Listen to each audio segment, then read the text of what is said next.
ప్రతి ఏడాది big boss అయిపోయిన తర్వాత బిగ్ బాస్ ఉత్సవం పేరుతో ఈవెంట్ ని నిర్వహిస్తుంటారు. ఈ ఈవెంట్ లో అప్పటి వరకు తన్నుకొని చచ్చిన వాళ్ళంతా ఒకరిపై ఒకరు ప్రేమలు కురిపించేస్తూ ఉంటారు. అయితే గత సీజన్ లో గౌతమ్ కృష్ణ కన్నడ బ్యాచ్ తో పెద్ద యుద్ధమే చేశాడు. అయితే అతను ఎంత కష్టపడ్డా కూడా చివరికి కన్నడ కంటెస్టెంట్ నిఖిల్ విన్నర్ అయ్యాడు. అయితే వీళ్ళ మధ్య విభేదాలు మాత్రం కంటిన్యూ అవుతూనే ఉన్నాయి. ఈ తరుణంలో బిగ్ బాస్ ప్రేమలను పంచడంతో పాటు పగలను కూడా పెంచేస్తుంది. ప్రతి సీజన్లో పగలు ప్రతీకారాలు ప్రేరేపించేటట్టుగా ఫిట్టింగ్లు పెడుతుంది. లోపల వాళ్ళు తన్నుకొని చేస్తారు, బయట వాళ్ళని సపోర్ట్ చేసే వాళ్ళు కొట్టుకు చేస్తుంటారు. ఒకరినొకరు దారుణంగా దూషించుకుంటూ సోషల్ మీడియా వారికి తెగబడుతూ ఉంటారు. కొన్ని సందర్భాల్లో ఈ సోషల్ మీడియా వార్ పెచ్చు మీరి పర్సనల్ అటాక్ వరకు వెళ్తుంటుంది. గత సీజన్లో అయితే బిగ్ బాస్ విన్నర్ నిఖిల్, రన్నర్ గౌతమ్ కృష్ణల మధ్య ఓ రేంజ్ లో వార్ నడిచింది. ఇద్దరు బిగ్ బాస్ హౌస్ లో దూషణలకు దిగితే బయట వాళ్ళ ఫ్యాన్స్ తెగ తన్నుకు చచ్చారు. అయితే బిగ్ బాస్ ప్రతి సీజన్ లో ఈ కంపు సాంప్రదాయం ఉండదనే ఉంది.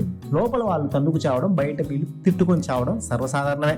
అయితే బిగ్ బాస్ అయిపోయిన తర్వాత నిఖిల్ గౌతమ్ల మధ్య వార్ చల్లర్లేదు. ఏదో ఒక సందర్భంలో డైరెక్ట్ గాను ఇండైరెక్ట్ గాను ఒకరిపై ఒకరు సెటిల్ వేసుకుని విభేదాలు కొనసాగిస్తూ ఉంటారు.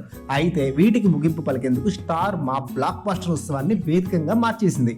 వాళ్ళ మధ్య గొడవలు పెట్టిన స్టార్ మా బిగ్ బాసే. వాళ్ళ వివాదానికి ముగింపు పలికే ప్రయత్నం చేశారు. బిగ్ బాస్ అంటే కొన్ని నెలలు జరిగే షో మాత్రమే కాదు, అదో ఎమోషన్. అక్కడ ఎన్నో బంధాలు ఏర్పడతాయి, కన్నీళ్లు ఉంటాయి, అవన్నీ పంచుకున్న స్నేహాలు కూడా ఉంటాయి. అదే సందర్భంలో గొడవలు కూడా ఉంటాయి. వాటిని నేటితో ముగింపు పలికేయండి అంటూ యాంకర్ శ్రీముఖి ఎమోషనల్ గా చెప్పడంతో నిఖిల్ గౌతమ్లు చేతులు కలిపేశారు. ఈ కాలిపోతున్న కాగితంతో పాటు మన మధ్య ఉన్న గొడవలు కూడా కాలిపోవాలని మనస్ఫూర్తిగా కోరుకుంటున్నానంటూ నిఖిల్తో ఉన్న విభేదాలను తొలగించుకుంటూ వాళ్ళు గొడవ పడిన కాగితాన్ని కాల్చేశాడు గౌతమ్. అతనితో పాటు కన్నడ బ్యాచ్ మొత్తంతో గౌతమ్కి గొడవలు ఉండడంతో ఆ కన్నడ బ్యాచ్ నిఖిల్, యష్మి గౌడ ప్రేరణలతో ఉన్న గొడవలకి సైతం ముగింపు పలికాడు గౌతమ్. యష్మికి కూడా హగ్గిచ్చాడు గౌతమ్. ఆ తర్వాత సోనియా ఆకుల కూడా నిఖిల్తో ఉన్న వివాదానికి ముగింపు పలికింది. నన్ను సీతమ్మ వాకిట్లో సిరిమల చెట్లో సీతలా చూపించారు, కానీ అక్కడ వాళ్ళు నన్ను నానమ్మలా ట్రీట్ చేశారే అని నిఖిల్ పృథ్వీలతో చేతులు కలిపేసింది సోనియా ఆకుల.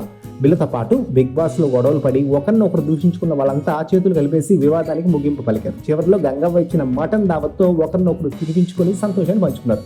ఈ ఎపిసోడ్ ఫిబ్రవరి 16వ తారీఖున సాయంత్రం 6 గంటల నుంచి స్టార్ మాలో ప్రచారం కానుంది. మీరు కూడా చూసి ఎంజాయ్ చేసేయండి.